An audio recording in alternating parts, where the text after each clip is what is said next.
ለመሰለ ከላይ ያለን አመራሮች ግንኙነት ጀምረናል። ለምሳሌ እኔ ትልልቅ አመራሮች ጄኔራሎች ሌሎችንም ንግግር አድርጌ የራሳችን ስራ እየሰራን ነው። በሁለተኛ ደረጃ የድርጅት መሪው ዘመነ ካሴ ጋር ግንኙነት ጀምሯል፣ እስክንድር ነጋ። በሁለተኛ ደረጃ ደረጀ በላይ፣ እነ ሰለሞን አጠና፣ ሌላውም አመራር የራሱን ድርሻ ስራ እየሰራ ነው። በእኛ በኩል በድርጅታችን በኩል 4 ኮሚቴዎች ተቋቁመዋል። ስለዚህ እነኛ 4 ኮሚቴዎች ካሉት ከኛ ወንድሞቻችን ጋር ተገናኝተው ፖለቲካዊ ሁኔታ፣ ወታደራዊ ሁኔታ አንድ የምንሆንበት የተለያየ ነገሮችን መስፈርቶችን አዘጋጅተው የነሱም የዚህም ይኖረዋል። ስለዚህ ተገናኝተው በጠረጴዛ ዙሪያ ልዩነታችንን ፈተን ጠላትን የምንደመስስበት ጊዜ አሁን 2018 ነው። ጤና ይስጥልን። በዘመነ ካሴና በእስክንድር ነጋ መካከል የአንድነት ንግግር መጀመሩ ተገለጸ።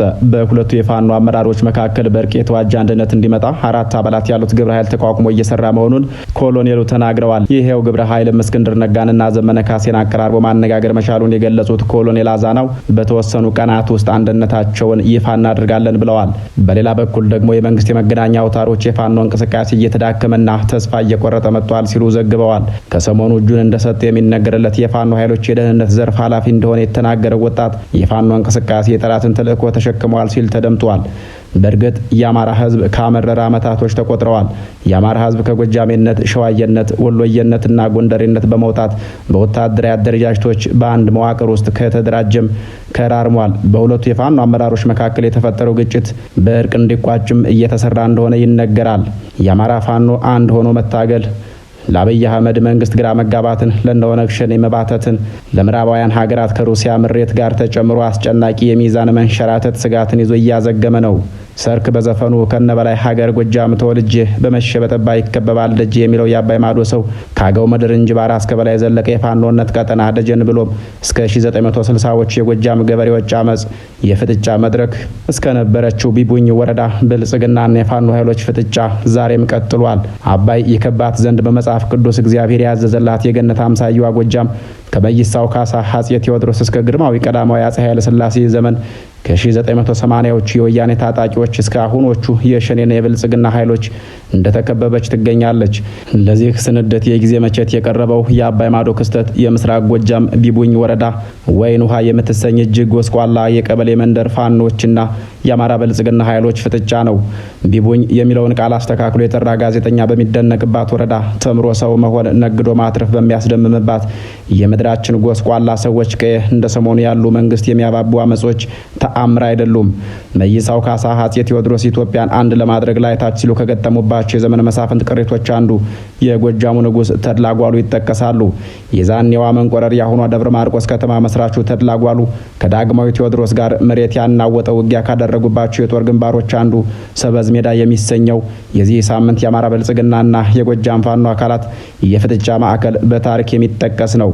ሰበዝ ሜዳ ማለት ያሁኗን ወይን ውሃ የተሰኘች የገጠር መንደር የሚያካትት ራይ ወንዳ መለያለ በሚያቀራራበት አሸወይና አታጋይ ስራው የተደነቀውን ተመቸ ንጉስ የተባለ ከያኔ ያበቀለች ከሞላ ጎደል አምላኳ እንደፈጠራት ግን በዘመን አመጣሽ የመሬት መዳበሪያና ድቅል ባህል ብቻ እየሟሟች ያለች ቀየናት። በቀየዋ ዘመነ ካሴም እስክንድር ነጋም ተመላልሰው የፋኖ ሰራዊታቸውን ጎብኝተዋል። ታግለውም አታግለዋል። ያጣላቸው ነገር በግልጽ ባይናገሩም በመካከላቸው በጠላትነት ከተነሳ 2 ዓመታት ሊያልፉ ነው። ታዲያ ድርብ ያብር አንበሳ ያስር የሚል ብሂል ያለው ማህበረሰብ ድጋሚ ሊያስታርቃቸው የተነሳ ይመስላል። ኮሎኔል አዛናው እየተናገሩትም ይህንኑ ነው። በሁለቱ ጉምቱ የፋኖ አመራሮች መካከል ዳግም ንግግሮች መጀመራቸውን በሰበር ዜና መልኩ አሰምተውናል። በእኛ በኩል በድርጅታችን በኩል 4 ኮሚቴዎች ተቋቁመዋል። ስለዚህ እነኛ 4 ኮሚቴዎች ካሉት ከኛ ወንድሞቻችን ጋር ተገናኝተው ፖለቲካዊ ሁኔታ፣ ወታደራዊ ሁኔታ አንድ የምንሆንበት የተለያየ ነገሮችን መስፈርቶችን አዘጋጅተው የነሱም የዚህም ይኖረዋል። ስለዚህ ተገናኝተው በጠረጴዛ ዙሪያ ልዩነታችንን ፈተን ጠላትን የምንደመስስበት ጊዜ አሁን 2018 ነው። እስትንፋስ የሰጠነው የኛ አንድ አለመሆን ነው እንጂ አንድ ከሆንን 1 ወር አይቆይም። ይሄ ብልጽግና ሰራዊት ነው የምልህ። ሀገር ውስጥ ያለው አሁን ለምሳሌ አማራ ክልል ውስጥ ያለ የአማራ ህብረተሰብ ሁሉም ፋኖ ነው የምነግርህ። ሁሉም ፋኖ ነው። ለምሳሌ አንድ መድረክ ላይ የብልጽግና ኮሎኔልና ጄኔራሎች ሰብስበው ይሄ ፋኖ እንዲህ ነው፣ ፋኖ ጨፍጫፊ ነው፣ ፋኖ መሰረተ ልማት አወደመ ታሪክ የአሁኗን ኢትዮጵያ ከዳግማዊ አጼ ቴዎድሮስ ኢትዮጵያ ጋር አመሳስሏታል የሚሉት ተበራክተዋል። ማን በማን ላይ እንዳመፀ የሚታወቅ ነገር ባይኖርም አመፅ ለጎጃሜ ብርቅ አይደለም። የታሪክን ሀዲድ ከዳግማዊ አጼ ቴዎድሮስ ወደ ቀዳማዊ አጼ ኃይለ ሥላሴ ዘመን ስናሽከረክረው ቀጣዩን የጎጃም ገበሬዎች አመፅ ተረክ እናገኛለን። በታሪክ አጋጣሚ ጎጃሜ በንጉሱ ላይ አመፀ። የአመፁ ምክንያት መሬቱ በቀላድ መሰፈሩና የ1 ብር ከ50 ሳንቲም ግብር መጨመሩ ነው። ቀድሞ ነገር ባላገር በፍትህ ከተወሰደችብኝ በቅሎ ያለ ፍትህ የተወሰደብኝ ጭብጦ ይቆጨኛል ይላል። ያኔ በ1960ዎቹ መባቻ ጎጃም እምቢ ብሎ አገሩን አናወጠው። የጎጃም ገበሬዎች አመፅ ማለትም ይህ ነው። ተወዳጁ ደራሲ ሊቀ ምሁሩ አለማየሁ ዋሴ እሸቴ መርበብት በሚሉ አጣፋጭ መጽሐፋቸው ገጽ 132 ላይ የአርሶ አደር እምቢታ ሲጠራቀም ስርዓት ይነቅላል ይላሉ። ሊቀ ምሁሩ በማከልም በኢትዮጵያ ታሪክ የስርዓት ለውጥ ከዳር ዳር መሃል እንጂ ከመሃል ወደ ዳር ሄዶ ተሳክቶ ያውቅም ይላሉ። ለምን ከተሜና ምሁር ተላላና ወረተኛ ስለሆነ ይላሉ። ክብረ በዓል በሚሉት ገጽ ባህሪያቸው በኩል በጎጃም ገበሬዎች አመፅ ጊዜም የሆነው እንደዚሁ ነው። በብዙዎቹ ግምት በ1961 ዓመተ ምህረት የቀዳማዊ ኃይለ ሥላሴ መንግስት በጎጃም ገበሬዎች ላይ የመሬት ግብር ጨመሩ። 1 ብር ከ50 ሳንቲም ብቻ። ጎጃሜ እምቢ አለ፣ አመፀም። የአመፁ መሪዎች በደጋዳሞት እነፊት አውራሪ ትርፌ ረታና ቀኝ አዝማች ታፈረ ድንበሩ፣ በቋሪት እነፊት አውራሪ ጌታቸው ካሳ፣ በጎንቻ ሲሶነ ምቹ የሚባሉ አመፀኛ ነበሩ። የቢቡኙ ገበሬ ጦር መሪ ብላታ ይሁንኔው ይባላሉ። በተለይ የስምንቱ ዙፋን ምድር ቢቡኝ የጦርነት መድረክ ነበረች። ያኔው ብላታ ከዚያ በፊት አጥቢያ ዳኛ የነበሩት ይሁንኔው ደግሞ የመድረኩ መሪ ተዋናይ። ያኔም እንዲህ ሆነ። በአቶ ይሁንኔው ሰብሳቢነት የቢቡኝ ገበሬ በተደጋጋሚ መከረ፣ ዘከረ። የልጁን ስም እምቢ ያለ አሸናፊ አትንኩት በላቸው የሚለው ጎጃሜ እምቢ ለማለት ተማማለ።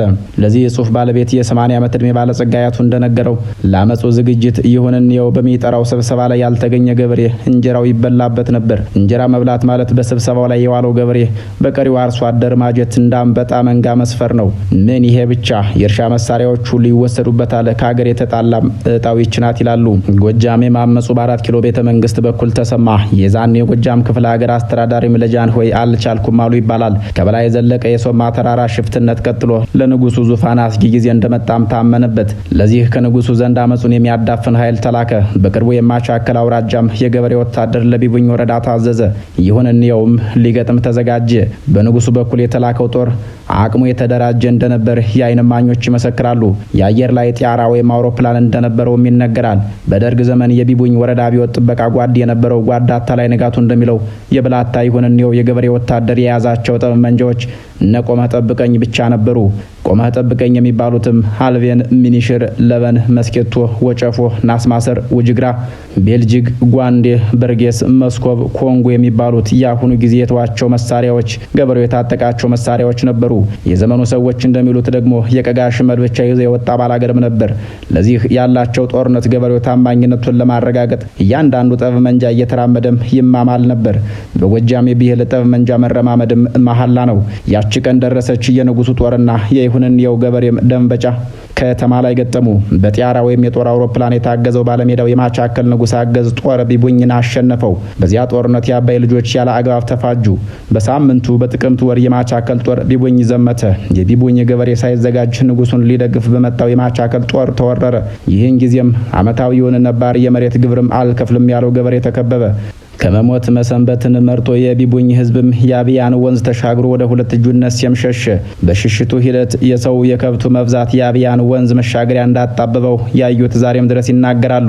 ለሽሽት አልመች ብሎ ቢቡኝ ወረዳ ውስጥ የቀረው ሀብት ንብረት በማቻከል የተዘረፈ፣ ቤቱ ተቃጠለ፣ ውድመትም ሆነ። በዚህ ጊዜ ብላታ ይሁንኔው ሸፍተዋል።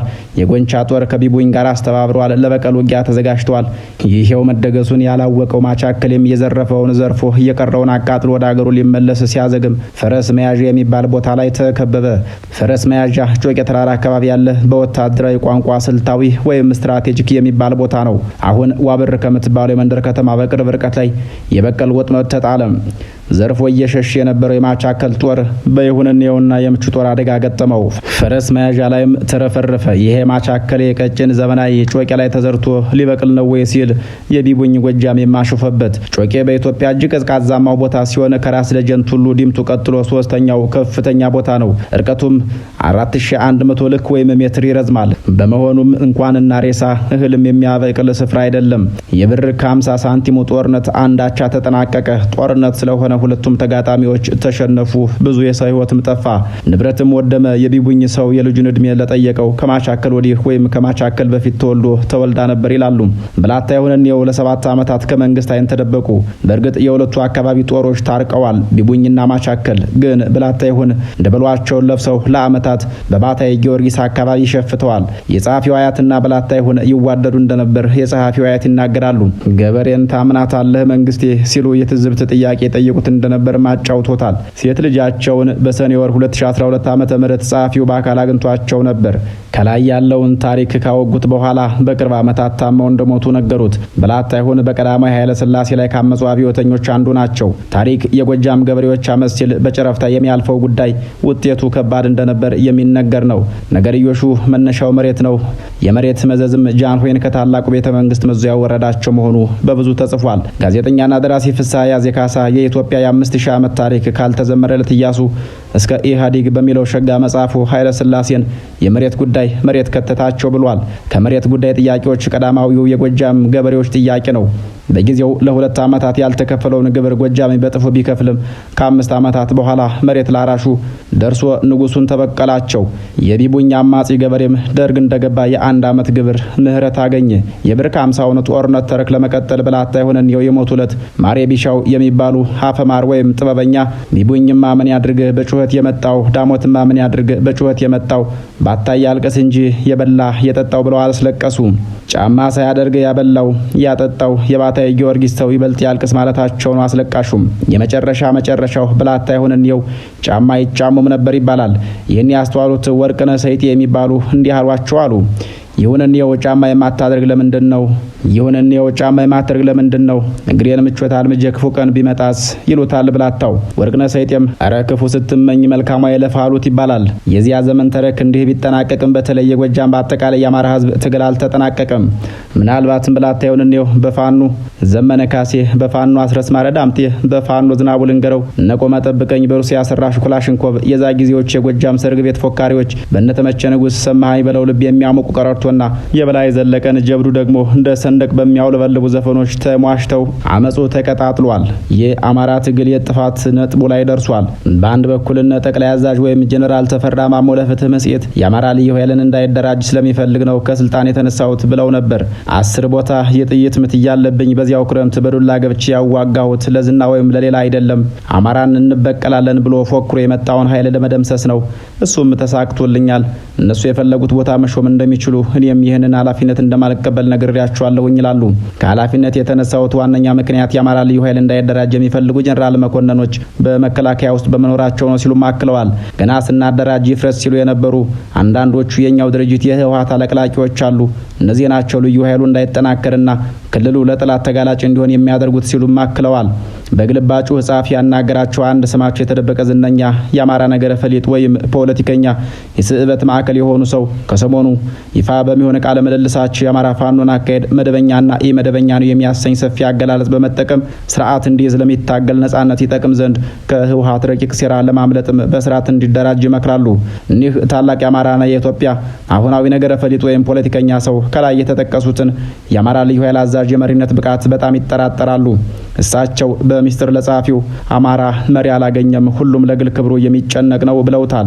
ለጊዜው ያስጨንቃል፣ ልብንም ያሞቃል። ለአሁኑ ለጸሐፊው ከደረሱት የግል ደብዳቤዎች አንዱም አቃምሰን የምንሰናበት ይሆናል። ከዓመታት በፊት አንዳርጋቸው ጽዬ በዋልያ መጽሐፍት በኩል ቀርበው ልታደም ተገኝቼ ነበር። ፓርትነሬን ወይም የኑሮ አጋሬን ማለታቸው ነው። ከመርካቶ ትልቅ ጣሳ ግዢልኝ እላታለሁ። ስለ ሀገር የሳስብ አልቅሸው የማይወጣ ብሶት አለብኝ ያሉት መቼም የሚረሳ አይደለም። እኔም ዛሬ ማለዳ በታላቁ ቤተ መንግስት አጠገብ ሳልፍ ማለቅ የሌላቸው እጅግ ውድ መኪኖች ሲርመሰመሱ አይቼ የህዝቡን ጥልቅ ጉስቁልና ባለስልጣናት የሚነዱትን መኪና እዩ እስኪ ያሉት ወዲያው ድቅና አለብኝ።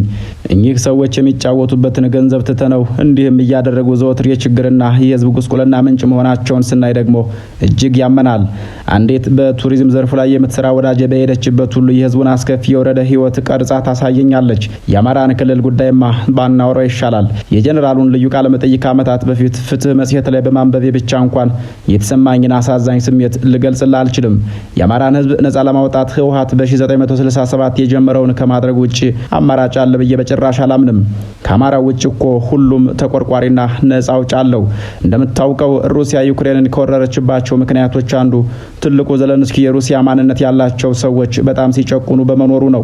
ለአማራውም ልክ እንደዚህ በገዛ ሀገሩ ከሚጨቁነው ኃይል ነጻ የሚያወጣው የፑቲን አይነት መሪ ያስፈልገዋል። የአማራ ፖለቲከኞች የስልጣን ሚዛኑን ማስጠበቅ እርግፍ አድርገው እስከተውት ድረስ ገና እንሰቃያለን ይላሉ። ትናንት አንድ ከክልሉ የመጣ ስራ ፈላጊ በማንነቱ ምክንያት ስራ መግባት አልቻልኩም በሚል ቃለ መጠይቁ ላይ የተወለደበትን ቦታ ደብቆ የሌላ ክልል ተወላጅ አድርጎ ለመናገር መወሰኑን ሲናገር ስሰማ አሁንም ሀዘን ተሰማኝ ልልህ አልችልም። እርስ በርሱ የሚደራረገውን ስታይ አማራ ትንግርት የሆነ ህዝብ ነው ትላለህ። በራሱ ልጆች የጨለመበት አሳዛኝም ህዝብ ጭምር ነው።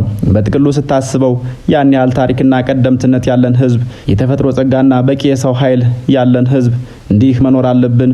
ምግብ ጥያቄያችን፣ ቤት ትልቁ ጥያቄያችን፣ መኪና፣ መዝናናት ቅንጦት መሆን ነበረበት።